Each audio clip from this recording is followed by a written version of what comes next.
Welcome to the Run Radio podcast. My name's Trina, and in the writer's room today, Richard Sparks. Welcome. Thank you for having me, Trina. So just before we started, you had to open up the blinds to let some light in. So I take it that you need everything blocked out. You like to focus in when you work? Definitely. The idea of sitting at a desk with a glorious view of a Scottish glen is lovely, but I wouldn't get any work done. I just need peace and quiet and silence and time. Yeah. I thought maybe it might inspire you to see that, but you've got to have that mood of solace. Well, inspiration that's a great topic. Inspiration is as likely to hit when you're at your keyboard as when you're not. And I go for a walk every day for an hour and a half, sometimes with my daughter's dogs. There she is, a few years ago, and sometimes by myself, listening to books on tape always. And that's when I get the input and the inspiration by seeing the world around me, or when I'm doing the shopping or cooking dinner I usually cook dinner for my wife and myself at night, well, if we don't go out. And when I'm not working, there's always something happening, even if you don't really know it. Bertrand Russell, the great philosopher, do you know him?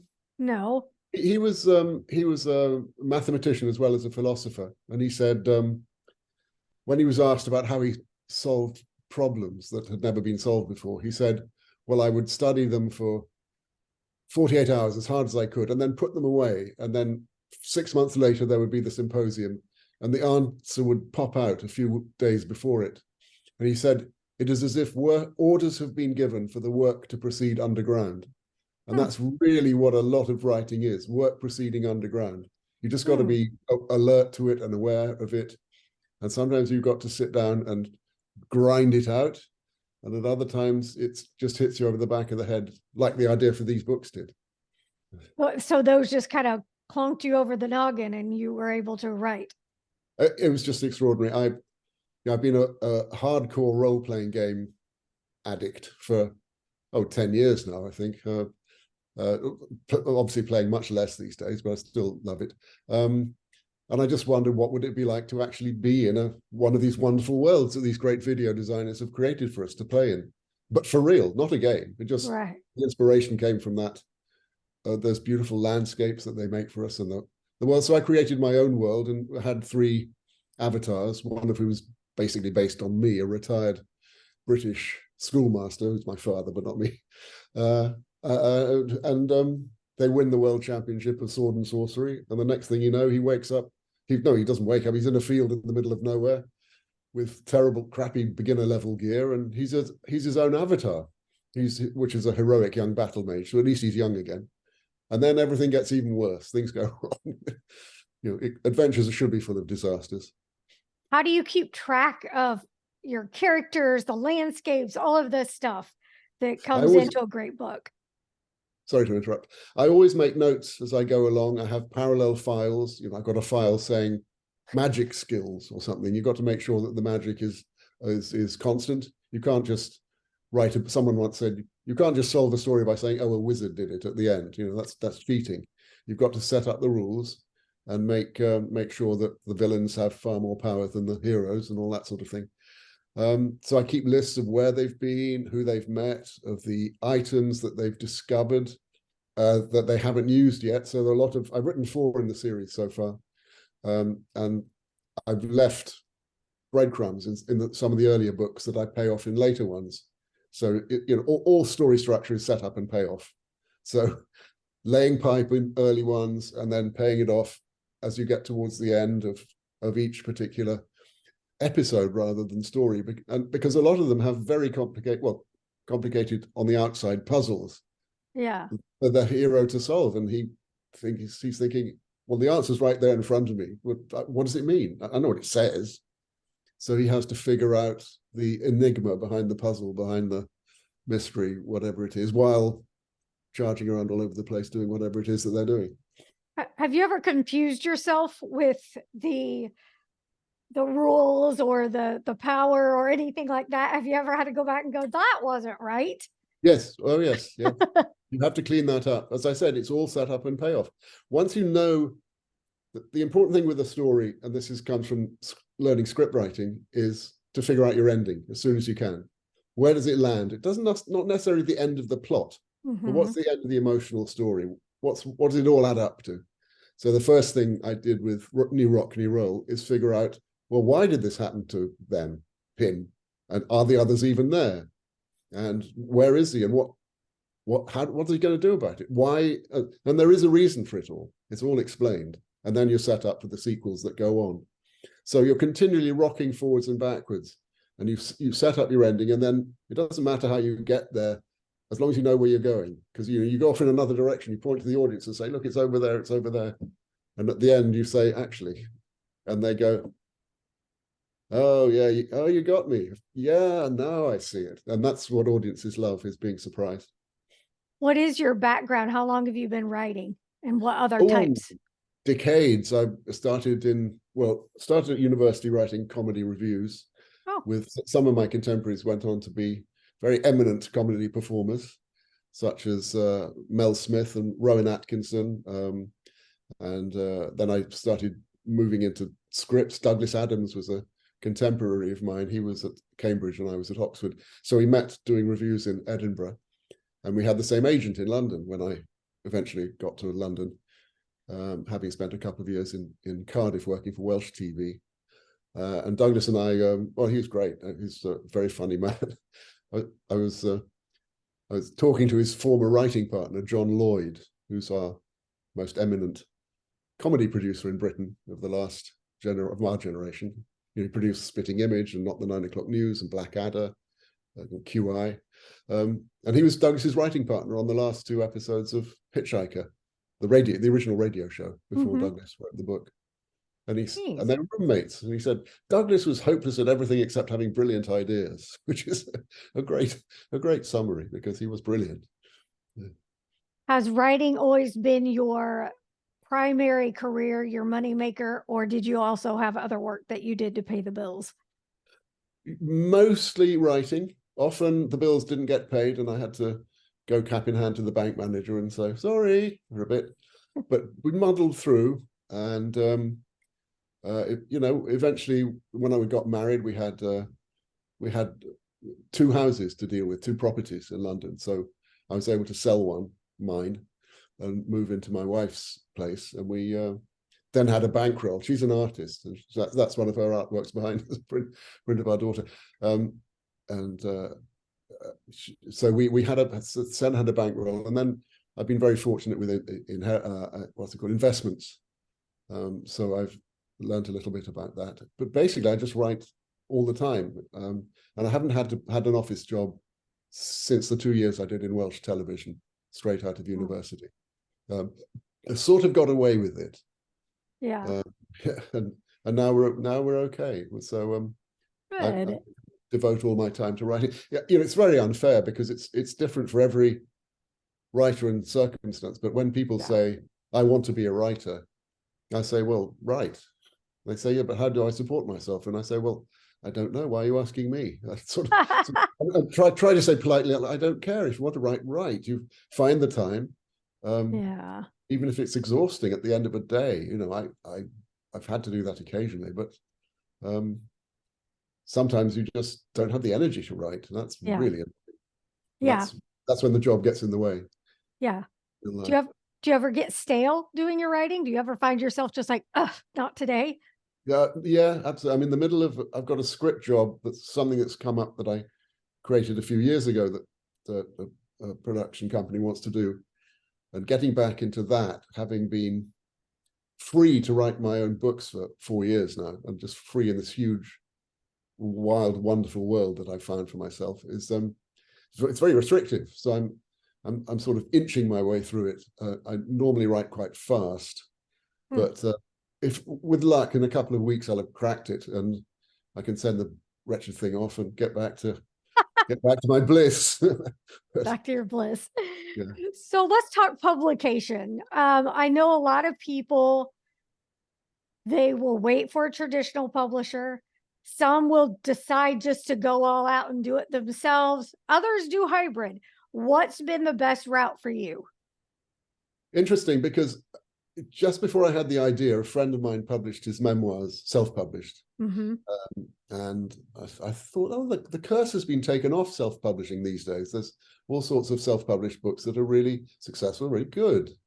So I thought, I've had novels rejected in the past because I never really figured out quite what to write. I knew how to write, but I sometimes say I wrote the sort of books I didn't want to read and read the sort of books I didn't want to write. The New Rock, New Roll is the sort of book I love to read.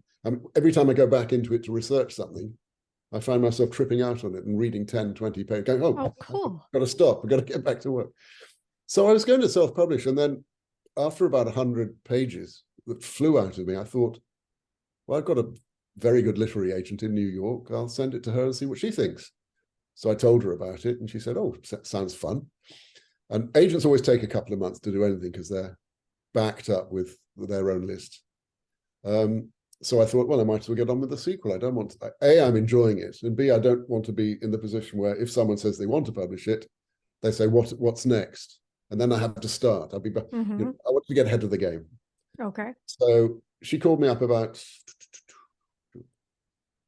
2.5 months later, and it was just the best phone call of my life. I had to pull over at the side of the road. I was on the way back from playing some music with a friend, and she just said, this is exactly what people want. It's what they're looking for. It's escapism. It's fun. It's funny.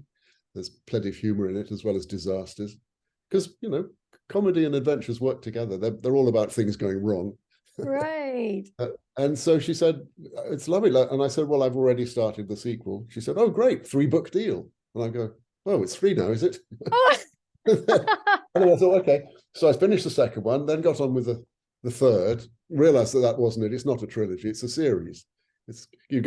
One adventure follows another. It's wrapped up, it's clear. The end of the 4th book really could end the whole thing. That is an emotional arc is achieved. But I'm on to the 5th now. And I'm I'm amazing. In the early stage of floundering about thinking, what the hell's going on? Which I love, but it's always nice when you get some clarity and you sort of part the curtain a bit, and there's, oh yeah, that's where they're, of course, this is the next bit. Now that's exciting. It's been a real ride. I'm just delighted to have found my bliss at this late stage in my life. I mean, I'm nearly 29. Oh goodness, you poor child. I know. Lucky you. If only. If only. Tell people what they're going to get when they sit down with one of your books. Well, I hope they just get a really enjoyable ride.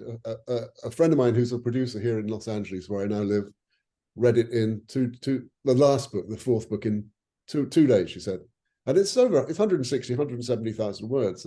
They're a good wallow. I like a book where you can wallow.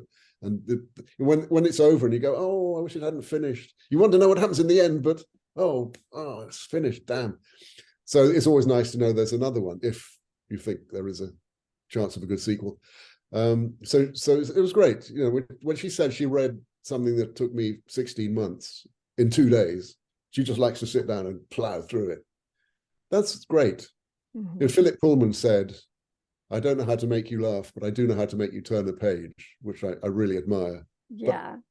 But, not to blow my own trumpet, but I do know how to make you laugh as well. So there's plenty of comedy in there that is, difficult and dangerous and strange and things going wrong and disasters. And that's what makes people laugh occasionally, Occasionally. Do you ever see this being turned into, I don't know, a play, a film, a video game?